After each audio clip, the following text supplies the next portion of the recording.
Son dos pláticas que están engarzadas una con otra. Los temas son parte de un continuo en cuanto al abordaje tanto diagnóstico como fisiopatológico, y se van a dar cuenta que también lo que podemos hacer hoy por hoy con los pacientes adultos mayores que tienen sarcopenia y fragilidad, pues tienen que ver con lo que es realidad de la medicina antienvejecimiento.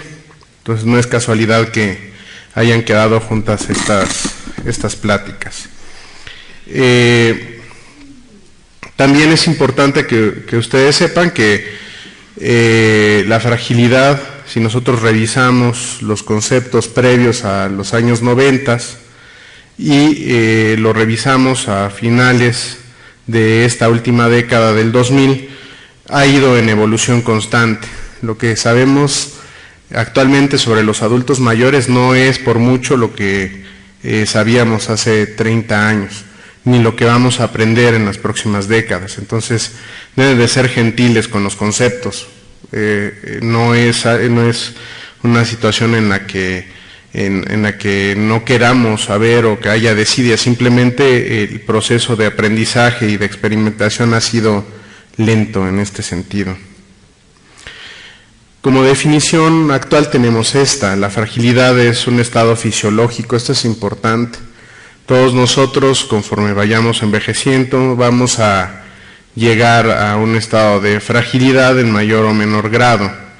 Se caracteriza por la vulnerabilidad de los individuos ante los estresores, llámese biológico, social, psicológico. Ustedes pueden decir, ¿a poco un estresor de índole psicológica puede llevar a un paciente a ser vulnerable? Sí, se ha visto que en los modelos de comportamiento psicofarmacológicos, las personas, todos nosotros nos adaptamos de manera más difícil ante una situación, ante una misma situación, llámese una plática, una ponencia o llámese un problema en casa, que cuando tenemos 20 años.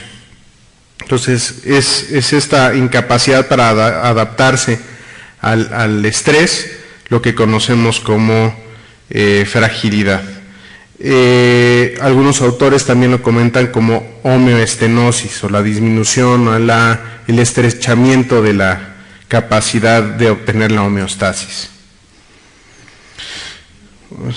Se salió un poquito de cuadro la diapositiva, pero bueno, esta es la regla de los unos. Nosotros normalmente envejecemos de esta manera. Si ustedes observan la diapositiva, tanto el rendimiento cardíaco como el flujo cerebral, como el flujo visceral, como el flujo renal, como el flujo coronario, tienen una disminución gradual conforme van pasando los años, aparentemente entre los 40 y los 45 años. Todos nosotros tenemos esta disminución. Esto obedece a algunas teorías. Dicen la teoría wompersiana de la segunda ley de la termodinámica, que todos los organismos biológicos complejos como nosotros, para obtener el equilibrio, tienen que irse adaptando a su capacidad de obtener energía. Y nosotros aparentemente lo que vamos teniendo con el paso del tiempo es una pérdida de la eficiencia de la obtención de energía, y por eso nos vamos haciendo más pequeños. Si ustedes toman una foto de su abuelo a los 18 años, pues a lo mejor hasta está más grandote que ustedes. Y si lo ven ahorita, pues es pequeño y con una disminución de su masa celular total. Y aparentemente obedece a esta situación. También en la composición corporal tenemos esta disminución, este cambio, donde vemos en la gráfica un aumento de la masa grasa total, con la consecuente disminución del agua extracelular, del agua intracelular y de las células minerales óseas. Esto tiene implicaciones sobre todo en el momento en que hacemos prescripción de algunos fármacos. Ya entrando en materia sobre la fragilidad como tal, esto es lo que reportan algunos países como prevalencia de la fragilidad. El último estudio que salió en el Instituto de la Nutrición, vamos a ver un estudio previo de prevalencia en la siguiente diapositiva, pues nos comenta un poquito más alto este porcentaje. Vean cómo la incidencia es del 7.2% anual, que se aumenta en los mayores de 75 años, llega casi a un 8.9%, y la prevalencia global está entre el 32 y el 35%. Relacionados, no correlacionados, sino asociados de manera muy importante a estas tres entidades: diabetes tipo 2, hipertensión arterial sistémica e insuficiencia cardíaca. En México, previo al año de 2012, donde el Instituto de la Nutrición hace un nuevo acercamiento con 346 pacientes, la prevalencia de sarcopenia, de fragilidad, varía entre el 30 y el 35% antes de los 75 años, y logran encontrar hasta un 46% en los mayores de 85 años. O sea, prácticamente la mitad de los pacientes ya tienen síntomas de sarcopenia con los criterios actuales diagnósticos de sarcopenia, de acuerdo al consenso europeo del 2010. Y de repente ustedes dirán, ¿por qué estábamos hablando de fragilidad y de pronto pasamos a sarcopenia? Se van a dar cuenta que los criterios actuales de diagnóstico de fragilidad evalúan función muscular, no evalúan lo que es fragilidad en toda la extensión. Al final de esta ponencia específicamente vamos a ver cómo son los modelos propuestos actualmente para el abordaje de fragilidad. Debemos entender que la geriatría pues, es una especialidad joven. Realmente hasta la década de los 70 es cuando empezamos a evaluar al adulto mayor. En los 80 empiezan a surgir las escalas geriátricas que les comentaba el doctor Lorenzo García, y es a partir de los años 90 donde empezamos ya a hablar en plata en cuanto al concepto de fragilidad, que es un estado asociado al envejecimiento caracterizado por la disminución de la reserva fisiológica o la capacidad reducida del individuo a reaccionar al estrés. Yo podría agregarle que digamos que es la disminución de la estenosis a tal grado que nos permite estar vivos, pero no nos permite reaccionar adecuadamente a los eventos estresores. O sea, el paciente frágil está vivo porque se mantiene ese equilibrio precario, pero cualquier evento puede sacarlo de este equilibrio y matarlo. La forma más completa e integral para describir este fenómeno en los adultos mayores es ir más allá de los indicadores de mortalidad. O sea, tenemos que trascender las escalas, tenemos que trascender los elementos que son descriptivos meramente e ir a lo que nos importa más, que es evitar la discapacidad en el adulto mayor. O sea, mantener las actividades básicas de la vida diaria. Las instrumentales, evitar la dependencia, evitar la inmovilidad, y eso es a lo que tenemos que ir enfocados, más que al diagnóstico de prevalencia o de incidencia, sino más bien ya meternos a la fisiopatología, a la intervención, a la prevención. Los criterios diagnósticos actuales son estos, fueron propuestos por Linda Fried ya hace algunos ayeres, les digo, desde los años 90 ya están estos criterios y solo se han ido ajustando los porcentajes. Pérdida involuntaria de 4 kilos en el último año, esto no asociado a ninguna enfermedad caracterizante, como sería el cáncer, la insuficiencia cardíaca descompensada, el debilitamiento, esto tomando en cuenta la prueba de fuerza de prehensión, utilizando un dinamómetro, y ellos toman como punto de corte la disminución del 20% con respecto a jóvenes de la misma etnia o del grupo de la misma raza. Si tomamos los criterios de Linda Fried, bueno, pues menos de 10 kilogramos de fuerza de prehensión con un dinamómetro es uno de los criterios diagnósticos de fragilidad.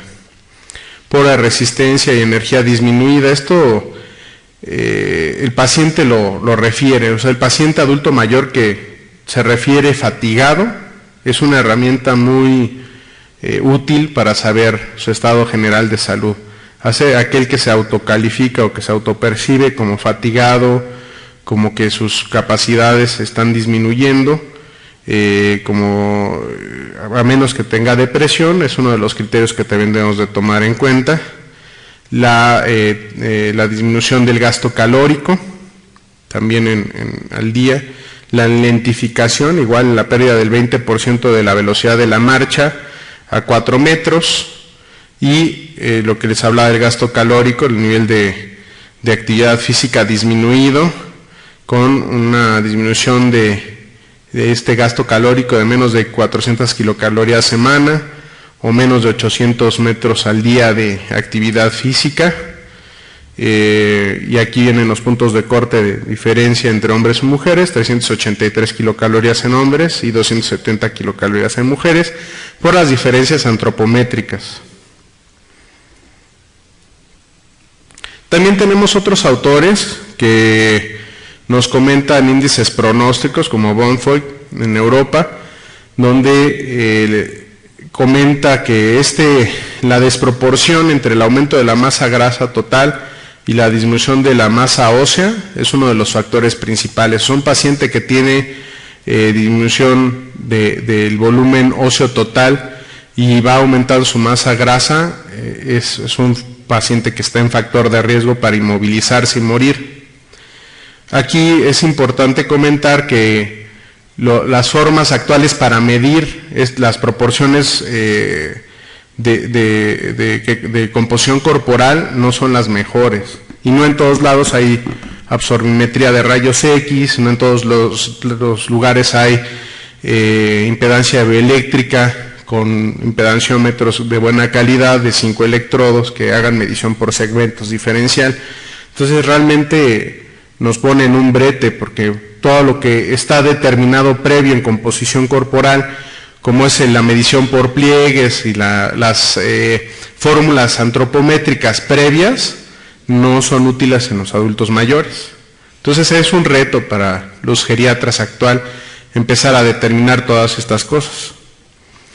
La intolerancia al ejercicio, que el paciente empiece a rehuir la actividad física por esta autopercepción de fatiga, es otro de los factores pronósticos. La insuficiencia cardíaca como tal es otro de los factores que van a alterar la función muscular, y una circunferencia de pantorrilla menor de 30.5 centímetros. Actualmente se propone este modelo con fragilidad tipo 1, que es la derivada de la regla de los unos, o sea, del declive funcional que todos vamos a tener, llegando a esta homeostenosis al extremo. Y la fragilidad tipo 2, que es derivada de las patologías que se asocian más a la caquexia, la disminución de la masa muscular. Dentro de estas, las que se van, de todas las enfermedades crónicas de gran prevalencia en los adultos mayores, las que más se han asociado a el desarrollo de fragilidad son las dos que están en rojo: la insuficiencia cardíaca y la neumopatía obstructiva crónica, por sus implicaciones en la perfusión, en lo que es la eficiencia de la contractilidad. O sea, afectan directamente al miocito, y esto es lo que aparentemente lo va minando hasta que deja de funcionar adecuadamente, pierde su volumen y su función. Esta es otra manera de verlo. Las comorbilidades, que se pueden presentar como diversas entidades o la coexistencia de estas. La restricción de la actividad física, que esto muchas veces nosotros tenemos la culpa. Vemos adulto mayor y le digamos, lo primero que podemos pensar es: ya no hagas tal cosa, ya no hagas tal o cual actividad física. Un adulto mayor ya no puede hacer esto, o señora, usted ya no está en edad para hacer tal o cual cosa. Es de las indicaciones que deben de estar proscritas. Debe haber una evaluación de la rehabilitación probable o revitalización para ese paciente debe estar guiado por un metodólogo, pero la actividad física nunca debe restringirse. Y ambas interactúan para llegar a la fragilidad. Dentro de otros factores fisiopatológicos también está la anemia subclínica, que se ha relacionado a un estado inflamatorio que les comentaba el doctor González previo al receso. Dentro de las alteraciones del sistema inmunológico se ha hablado de la inflamación, del envejecimiento, que es una situación que bien a bien no sabemos que desencadena, pero que hemos visto que tiene repercusión en diversos órganos y sistemas. Una es esta, de los marcadores de la fragilidad. La anemia crónica se ha explicado por esto, por el aumento crónico y constante de la interleucina 6, ¿sí? Alteración o secreción continua de los reactantes de fase aguda, ¿sí? Proteína C reactiva, factor 8, y pues esto es una de las cosas que nos ha ayudado a explicar por qué algunos pacientes tienen un peor pronóstico en cuanto se presenta una enfermedad, porque ya están inflamados. Simplemente ya solo tiene que ocurrir otro evento para que esta cadena de inflamación, de desgaste agudo se dé y el paciente fallezca. Dentro de los cambios hormonales, pues está la disminución de todos los derivados de testosterona y de todos los factores de crecimiento similares a insulina, principalmente estos, ¿no? El IGF-1. En cuanto a los derivados de dihidroandrostenediona y androsterona, pues especialmente en los hombres juega un papel muy importante para el mantenimiento de la masa muscular y de señales de transmisión intracelular, principalmente en el núcleo, de inflamación. Entonces, podemos encontrar que como factores principales que debemos de determinar en nuestro paciente en el consultorio para saber si estamos frente a un paciente frágil son estos: tiene disminución del volumen muscular, tiene disminución de la tasa metabólica en reposo. Podríamos hacerlo por calorimetría o podríamos simplemente preguntar la tasa de actividad diaria. Disminución del consumo total de energía, que está relacionado al previo, y la desnutrición crónica. Dentro de las cuestiones que podemos hacer para intervenir a la fragilidad, de lo que tenemos, vamos a ver ahorita escuetamente porque tiene que ver más con el próximo tema, pues es la utilización de complementos alimenticios. Hay evidencia, sobre todo en modelos en jóvenes y en atletas, de que sí hay un gran beneficio y que en ciertas cantidades y en ciertos momentos pueden inducir la liberación de IGF-1 y de testosterona en jóvenes atletas. El entrenamiento con resistencia progresiva, sobre todo ejercicios pliométricos de bajo impacto, los que vayan enfocados hacia la extensión de las articulaciones. Algunos autores pues proponen creatina, que es un metabolito intermedio para la obtención de energía, y los esteroides anabólicos. Actualmente este es el modelo que se propone. Observen cómo estamos hablando de la extrema izquierda, de la disminución de la reserva funcional, que es de lo que estamos hablando, que es la homeostenosis o fragilidad, y cómo afecta a diversos órganos y sistemas de manera diferente. Ninguno está fuera de esto. O sea, la menopausia, la andropausia, pues entran en las alteraciones del sistema endocrino de esto, el cardiovascular, respiratorio, inmunológico, renal. O sea, vamos fragilizándonos por aparatos y sistemas. Y estos autores proponen la fragilidad musculoesquelética como un apartado distinto, separado de los demás, que es el que podemos diagnosticar hoy por hoy, no relacionado con los previos, pero que no tenemos todavía criterios diagnósticos para hablar de fragilidad renal, por ejemplo, o de fragilidad del sistema nervioso central, que nos explica por qué hay pacientes que sean más proclives a hacer delirium durante la hospitalización, siendo que tienen aparentemente una buena actividad física y no tienen deterioro cognitivo y no tienen. ¿Por qué hacen delirium a estos pacientes? ¿Por qué hacen infección de vías urinarias que los lleva a fracaso renal cuando todas las pruebas previas parecía que estaban bien? Y es lo que ustedes se enfrentan, por ejemplo, en el quirófano, ¿no? A la pérdida de la reserva cardíaca que los lleva a falla cardíaca durante el evento. Son de las cosas que todavía no tenemos definidas como criterios por separado de fragilidad por órganos y sistemas.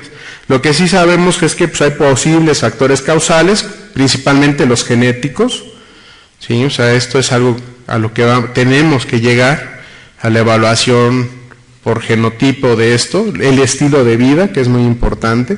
Si hay evidencia que la gente que fue atleta, que la gente que tuvo una vida no sedentaria, tiene una mejor capacidad para recuperarse, para retomar un rol de actividad física y que preserva memoria muscular y otras cosas en el momento en que nosotros entramos a un programa de revitalización, no rehabilitación. O sea, no hay ninguna limitación, sino los inducimos a ejercicio una vez más. La nutrición, la inflamación crónica de las que le hablaba, las hormonas y la composición corporal base de la que iniciamos para la revitalización. Entonces, esto es como tal fragilidad. Es un modelo, como se fijan, muy complejo, con más interrogantes que respuestas hasta el momento. O sea, hemos en este momento evaluado y descrito el fenómeno, pero todavía no podemos explicarlo. Le hemos dado una explicación parcial como parte del envejecimiento, declive funcional de cada uno de nosotros, pero todavía no podemos decir, aquí está el detonante de la fragilidad. Entonces a eso vamos como geriatras, o sea, las líneas de investigación hacia allá deben de dirigirse, porque es la entidad o el síndrome geriátrico hoy por hoy que inmoviliza y discapacita a más gente y que potencialmente gastará más dinero en las próximas décadas, no solo porque el paciente se inmovilice o se discapacite, sino porque junto con él echa a andar un grupo de personas, una red de apoyo que jala mucho dinero en horas joven, que es el que podría producir. Entonces, esto es lo importante. Dentro de la fragilidad, lo que está actualmente, podríamos decir, de moda, pues es el estudio de la sarcopenia.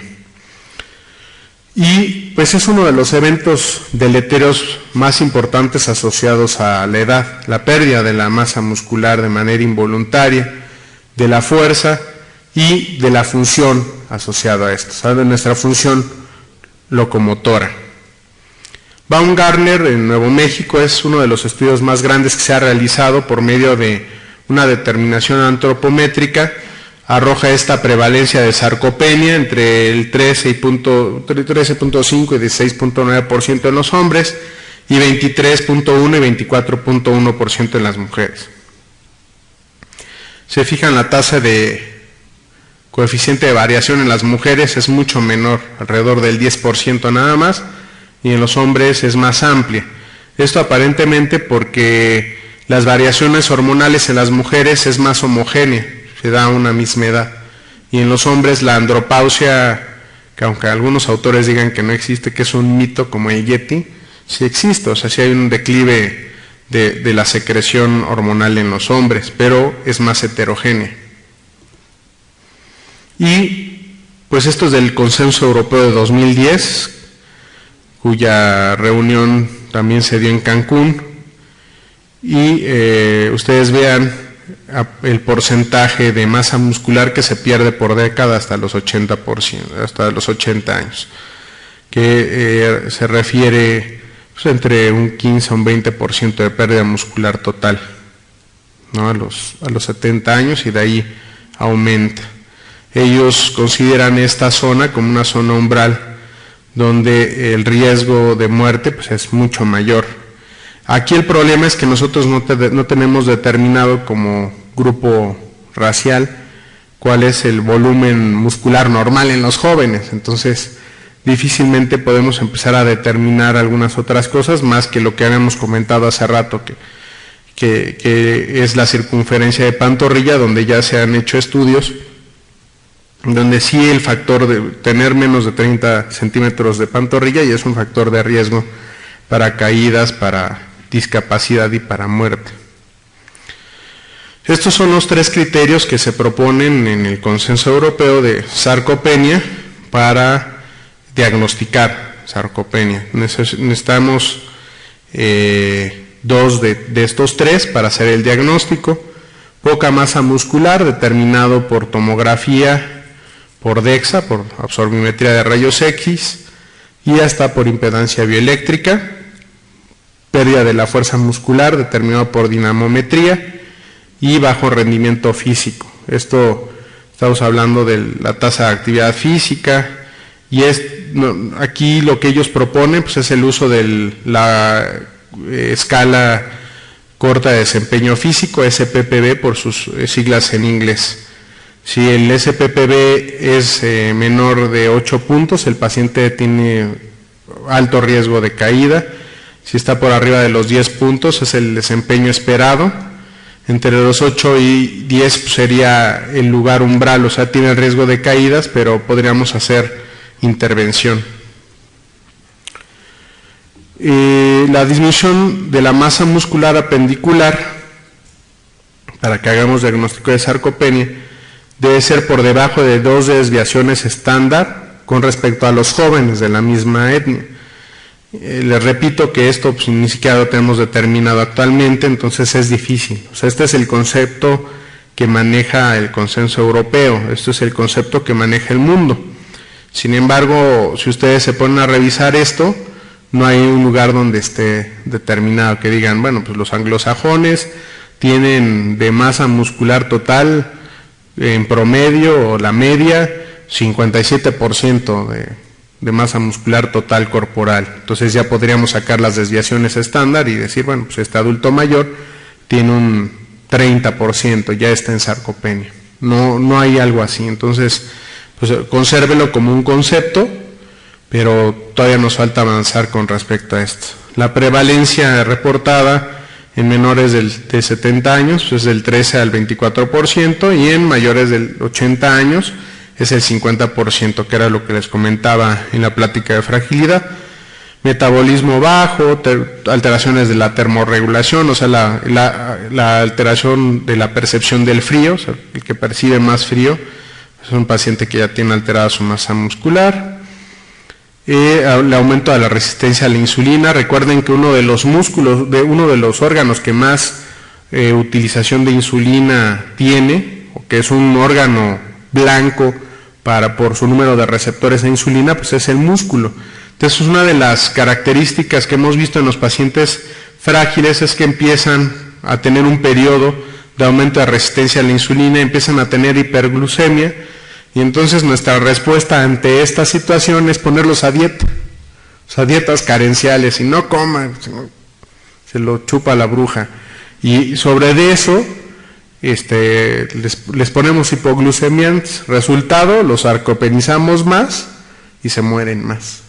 Entonces sí, los criterios y las metas de manejo de diabetes también han cambiado por esta situación, por el conocimiento de esto.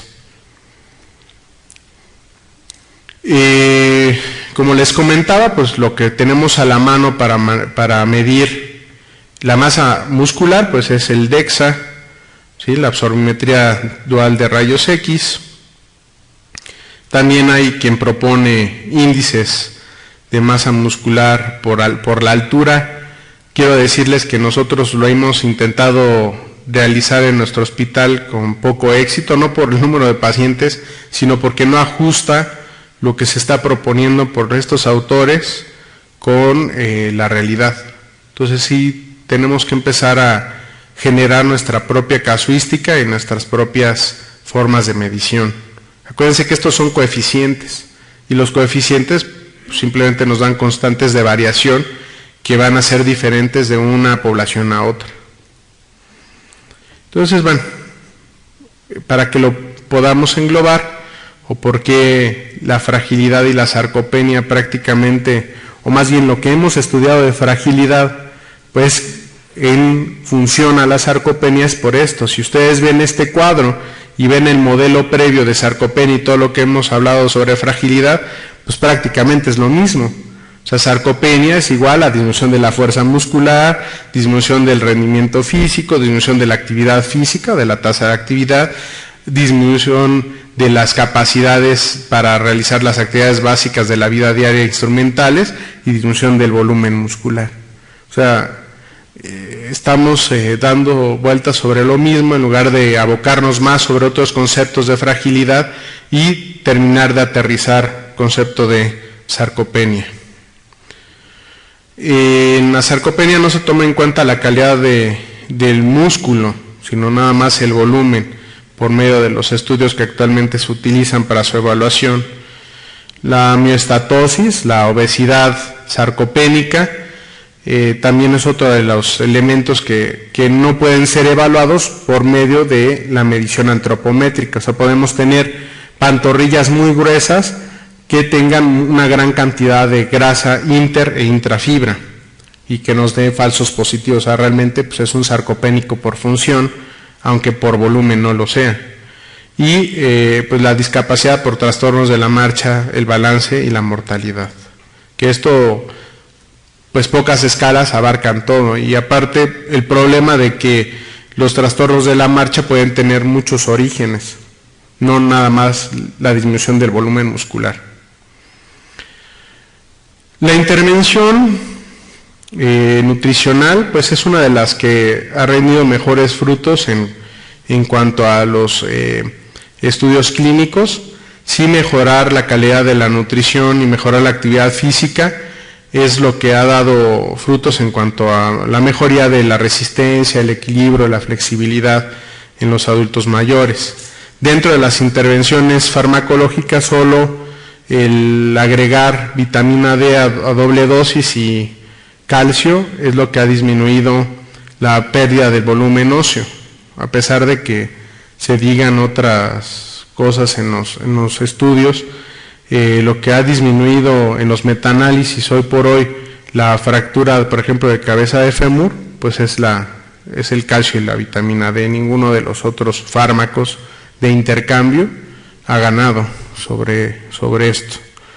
Los esteroides sexuales, la gonadotropina, la hormona de crecimiento y los inhibidores de enzima convertidora de angiotensina son otros de los que se han agregado. Por sus efectos pleiotrópicos sobre diversos órganos. Ninguno de ellos ha mostrado mejoría en la función de los adultos mayores, sí de la percepción de salud, que lo vamos a ver en la próxima plática. Como tratamiento, les repito, pues el ejercicio físico es el único que ha mostrado beneficios reales y resultados alentadores en el tratamiento del paciente frágil. Algunos proponen la adición de IGF-1 y algunas otras hormonas anabólicas.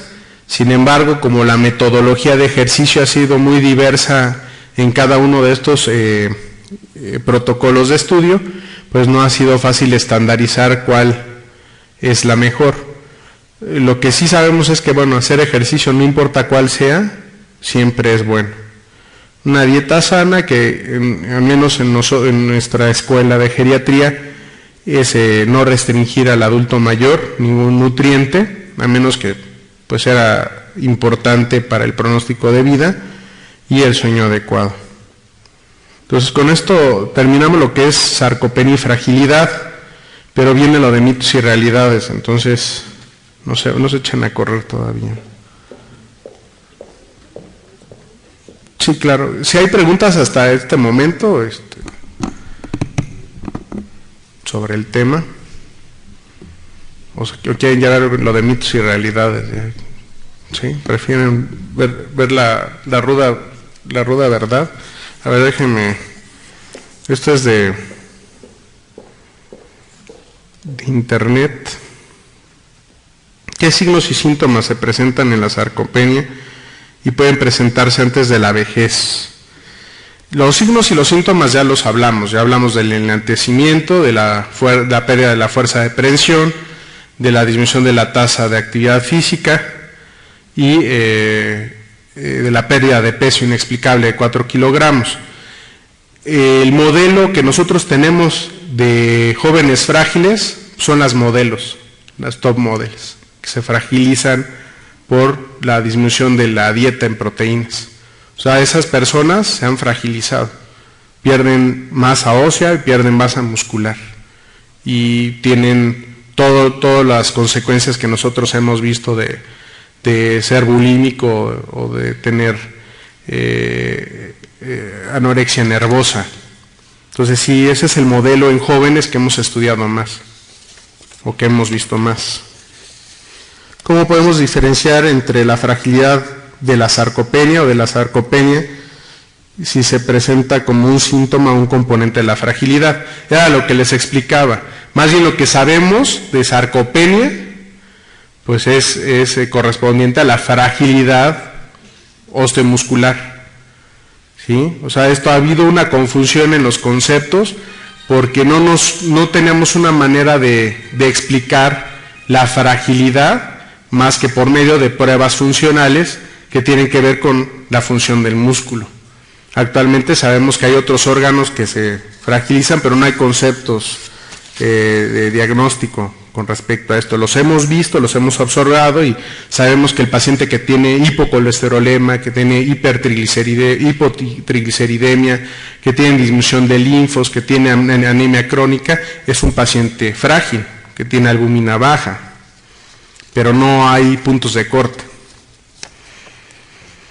Los estados emocionales pueden provocar que el adulto mayor desarrolle o condicione la fragilidad, por supuesto. La depresión es una de las enfermedades que de manera más prevalente afecta al adulto mayor y puede fragilizarlo, porque lo lleva a anorexia y a inmovilidad. Y la inmovilidad lleva a desacondicionamiento, a pérdida muscular acelerada. Se dice que una persona que permanece sin actividad física durante un día, siendo joven, pierde un 1% de su masa muscular por día. Cuando es uno adulto mayor o está bajo un estrés agudo como cirugía o un proceso infeccioso severo, puede perder hasta un 3% de su masa muscular al día. Estamos hablando de 1 kilo de masa muscular en una semana. Es mucho. Entonces, sí, la depresión es uno de los factores emotivos que más puede llevar a esto.